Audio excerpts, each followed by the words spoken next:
This is of course the River Severn, and I've come to Sharpness.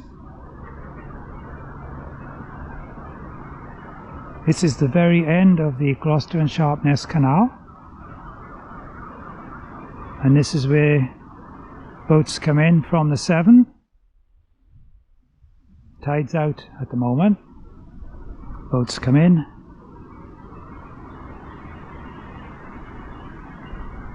And then the lock gate is just by there.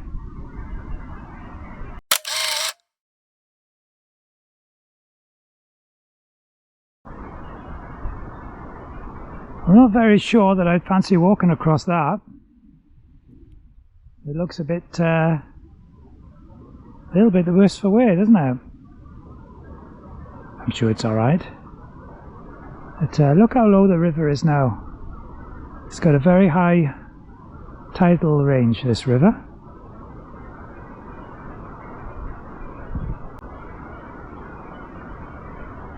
When I catch the train from Chepstow to Gloucester, the train actually goes along the coast there, and you get a lovely view over here. There's the lock gate. I really wish I could get over this fence and walk across the lock to show you, but it's all very fenced off and spikes everywhere. That water is literally where the canal ends. CRT has got a picnic area, sort of car park here, where you can park free of charge. Lots of views over the estuary. Right, so walking back to the car now, I've discovered I can't actually get further up on this road. This is just an access road into the port area, and there's lots of signs up saying no admittance and all that. So I'm walking back to the car, and I'll get back out onto the main road and drive up the coast a little bit and see if I can get across to Purton, and then walk down the towpath of the canal from Purton towards Sharpness. Arrived at Purton, and pleased to say CRT has another nice little car park, and now I'm right on the canal here at Purton. It's Purton Upper Bridge, an electrically operated swing bridge. So here's the canal, still pretty wide at this point, looking towards Gloucester direction that way. There's the towpath is on the left hand side. Looking now towards Sharpness, it's another swing bridge just a couple of 100 yards down the canal. That's the direction I'm going to go now. Interesting to see all along the Gloucester and Sharpness Canal, where you have bridges, swing bridges, these old quaint bridge keepers' houses, all built with columns and such like in the classical style. Very nice. 5 hours back up to Gloucester, where of course I've been before. 30 minutes walk down to Sharpness. Look how wide this canal is. It's just mind-blowing. But you have to remember it was built for commercial shipping, not for people like me to be larking about on narrowboats.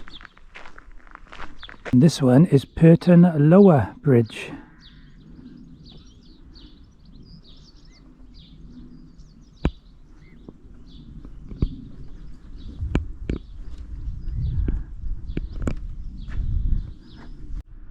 Looks like that's reserved mooring over there.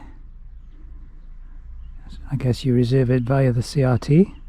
I think this boat is about to He's about to tie up there.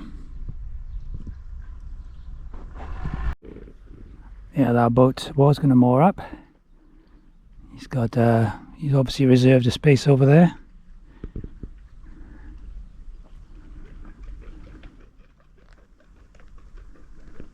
So I can see the wind turbine now, which is down at Sharpness Docks. I can see that in the distance. I'm hoping it's not going to be far from here to the ship graveyard. Here we are. So I've reached the sign about the ship's graveyard.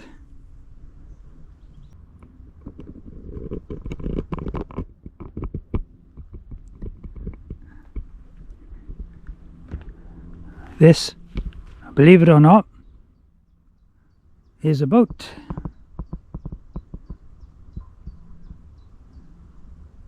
It's made of concrete.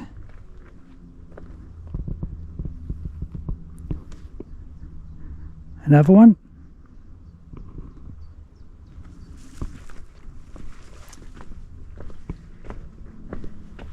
Another one. You can see the rudder there. Incredible. A good old River Severn. And you can see how low the water is right now. But the water comes all the way up here at high tide. These vessels were floated in deliberately. There's another one. Floated in deliberately and beached, left to run aground, left to fill with water, and eventually to fill up with silt, which is why there's so much stuff growing in them. These ones around here are all concrete ones. Walking towards the front of this one.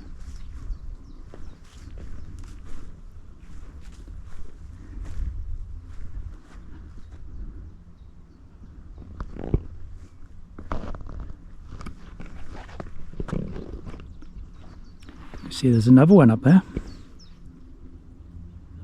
It's incredible to think that these things made of concrete would actually float.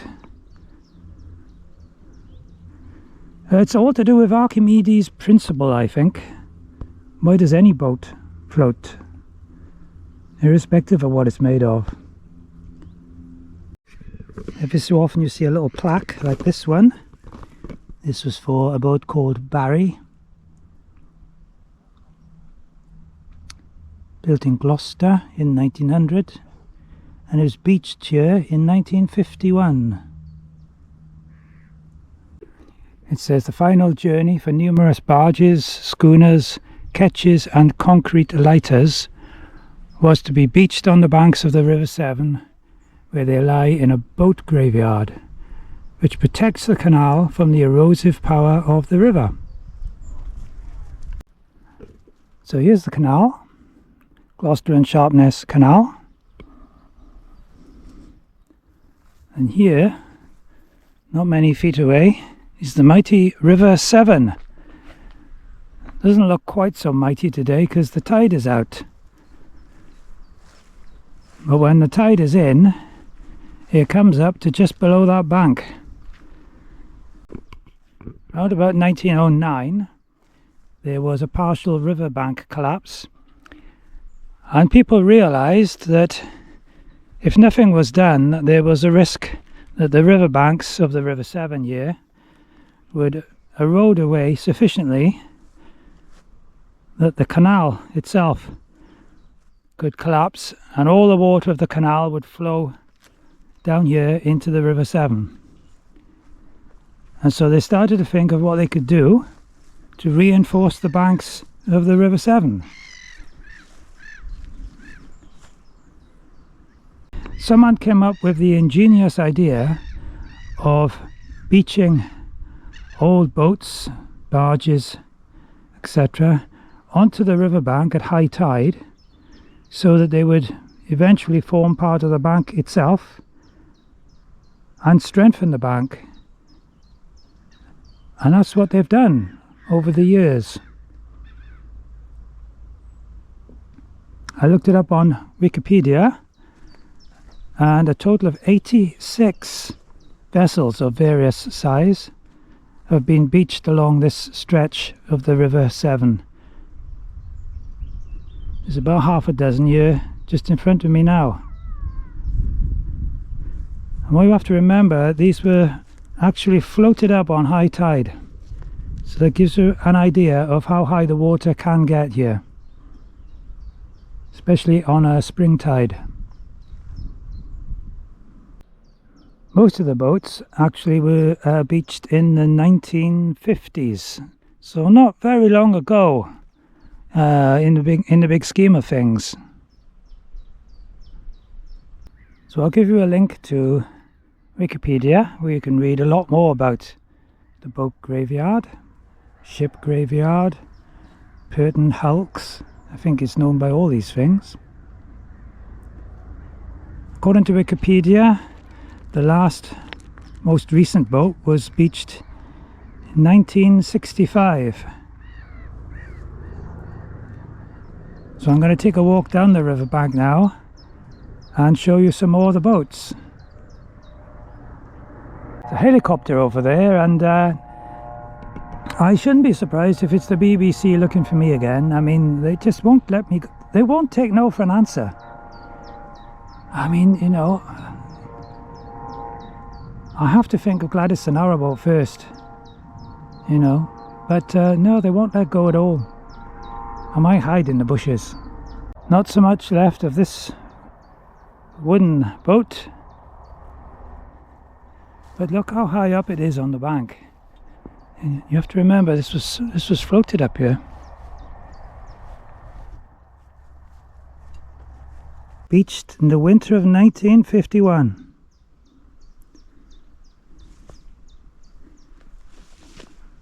A lot of the timbers still survive.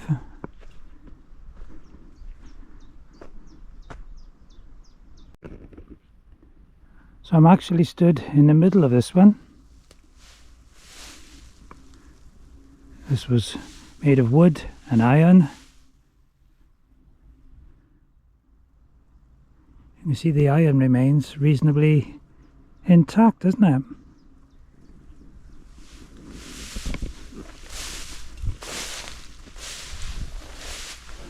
Some people have tried to set fire to it. That's a shame, isn't it? Why can't people leave things alone? This one seems to have a protective fence around it. Perhaps it's got some special significance. If I can find out what that is, I will let you know. So I resume my walk back down towards Sharpness. I tell you what though, I wish I brought the bike.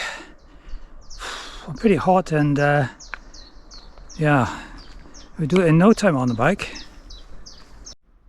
What looks like the remains of a bridge, a railway bridge, I assume. Yeah.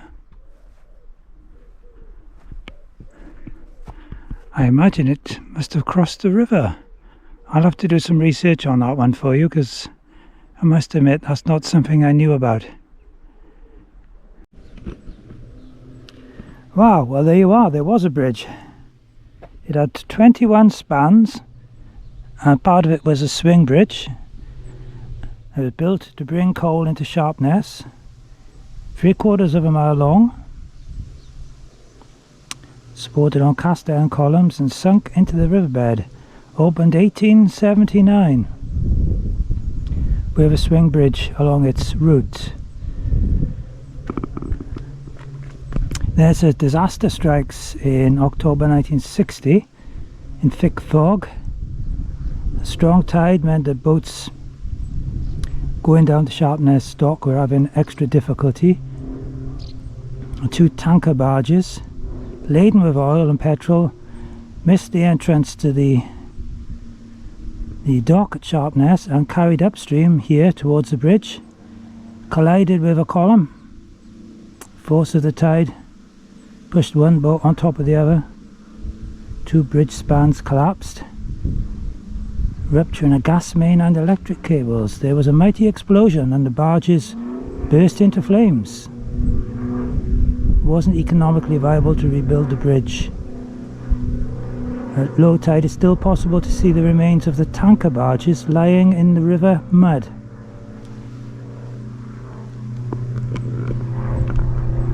So yeah, I guess the bridge must have gone over there. How incredible. I never actually knew anything about this bridge. Carrying on then, heading down towards Sharpness. Yeah, so the towpath's not too bad actually. Well, pretty much what I expected it would be this close to Sharpness. Pretty dry, pretty firm, and would have been fine for the Brompton. I did have something else to do today, and it wasn't very practical to bring the bike, but I do wish that I had, because once I get to Sharpness I've got to turn around and walk back to Purton. I'll check in my Nicholson guide to see how far it is. It seems to be going on forever, but I'm sure the sign said it was only a mile. Oh well, got to keep going. So this is coming towards the end of the canal. Straight ahead is Sharpness docks, and then over to the right, which is the only way I can go actually, is Sharpness Marina. So we'll go and take a little look at that. Nice little boat there. I should think that's around the 40-foot mark. Very similar to Gladys in length. Very nice. Yeah, so under that bridge, which I have a feeling might be a swing bridge, you then enter the dock area, and then you'll go down as far as the lock, which is the end of the canal, and you go out onto the River Severn. And down here in this direction is Sharpness Marina. Boats of all shapes and sizes here in the marina. Most of them narrowboats of various designs and colours. Turned out to be a beautiful day again. You can see the round tower up there where the bridge across the river used to start, and across the Severn. Yeah, it must have ended over there. I imagine there are some remains amongst those trees. You could almost think you were at the seaside, couldn't you, with all this lovely sand. I wouldn't want to go sunbathing down there. Before you know it, you'd have the water over you. Just down there, past those trees, you can make out the entrance to Sharpness docks, where I started earlier on. So it's quite a tight turn for boats to get in there. If they come up the river, I think they tend to overshoot the entrance and then turn themselves around to go in the right way. Pretty tricky manoeuvre, I think. People do take narrowboats through the lock and then up the river.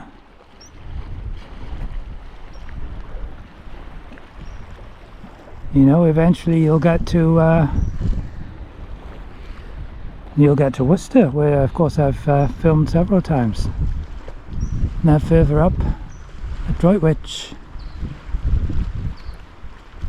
I don't really think it's something I fancy doing with Gladys and Narrowboat. Maybe once I've got an awful lot more experience. So I'm pretty sure this was once a lock.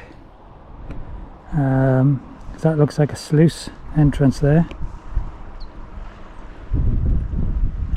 Not quite sure how it worked exactly, but definitely I think it was once an entrance. Perhaps the old entrance before the lockdown by the docks was ever created. That's a pretty big wind turbine, isn't it? I wonder how many watts that generates. But you know, I wish it would give me some power to help me walk back up to Purton, because the only way I'm going to get back to Purton is on foot. I gotta go back now, past the marina, past all those boats, up along the canal, past that round tower, and then about another mile I think till I get to Purton. It would be so easy if I had the bike, but there you go. I didn't bring it, so that was my choice. Gotta get fit somehow, you know. Yeah, really has turned out to be a beautiful day. A lot warmer than was forecast, and as usual I'm very hot. Good thing I didn't put my fleece on to come down this walk. The rivers, the tide's definitely coming in now. You can see it looks quite a bit different to when I walked down the other way, down towards Sharpness. It's coming in at quite a pace.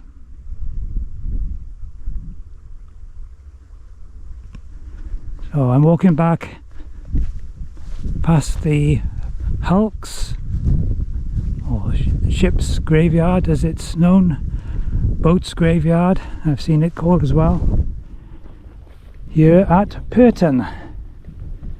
It's amazing to think these boats were either dragged up over the bank or actually floated up at very high tide and abandoned here, scuttled and allowed to fill the water and silt over the years, and now they've become part of the fabric of the riverbank, giving more strength to it. So this concrete lighter, you can see it was probably used for carrying grain or something like that. Would have been towed. And this one is quite close to the water. In fact, this is the closest I've got to the River Severn, and it's as close as I want to get.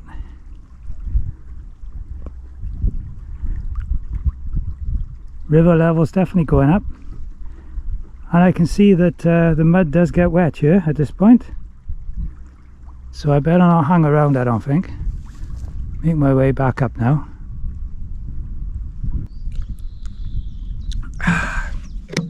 God, I needed that. That was quite a walk back from Sharpness. I think it was only about 2 miles, but I don't know, it did seem a long way. And I've said it already in this video, but I do wish I'd brought the Brompton. Would have been a lot easier. Anyway, I hope you enjoyed seeing Sharpness, and fantastic place. Awesome. Awesome canal. Altogether it's an awesome canal. And also the ship graveyard, boat graveyard, Purton Hulks as it's I think officially called. Fantastic site, and worth a visit if you're in the area. I would suggest you just park here in Purton. Don't park in Sharpness, because well, you just can't walk up here because you can't get over to the other side of the canal. So yeah, park here in Purton, and the boat graveyard is literally a quarter of a mile down on the other side of the towpath. Yeah, so I'm very lucky. It was a beautiful day. Hope you enjoyed the scenery, hope you enjoyed the video. As usual, if you did enjoy it, give it a like. Feel free to leave a comment, and think about subscribing if you haven't already. And if you do subscribe, make sure that you select notifications to be switched on, and that way you will always be notified when I do a new video. This will be video number 84, so if you've missed most of the others, then you've got a bit of catching up to do. I wonder what number 100 will be. That should probably be in about 16 weeks time. Yeah. We'll see. Anyway, thanks for watching this far, and I'll catch you next week from somewhere else, and I'll be doing something else. Bye now.